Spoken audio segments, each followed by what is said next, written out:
Hi everyone, today we're talking about the rising tide of misogyny and sexual harassment among school children, and how some of this can be attributed to the influence of Andrew Tate.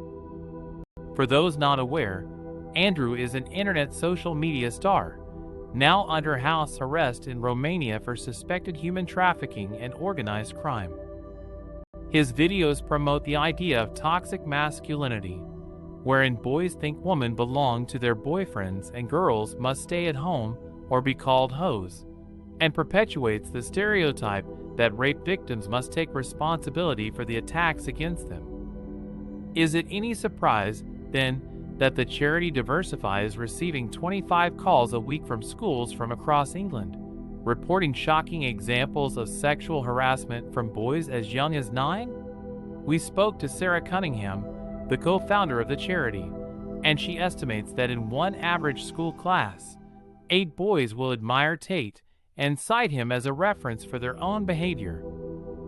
We spoke to a school in southeast London, where 10-year-old boys had already heard about Tate's arrest and allegations of rape. One boy in particular had already internalized these views and sadly thought that these women should be accountable for what happened, as they had gone back to Tate's house.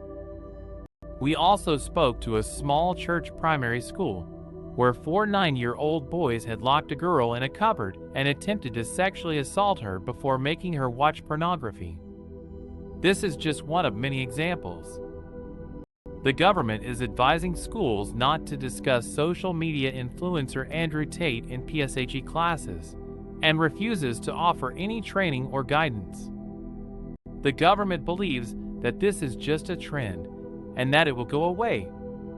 But Sarah Cunningham is frustrated at this attitude, and is calling for teaching resources that can help fight this rising tide.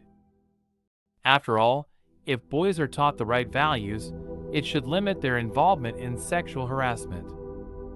A male teacher we spoke to went one further, discussing how the father of a student who had been disciplined for sexually harassing a girl spoke out in the boy's defense.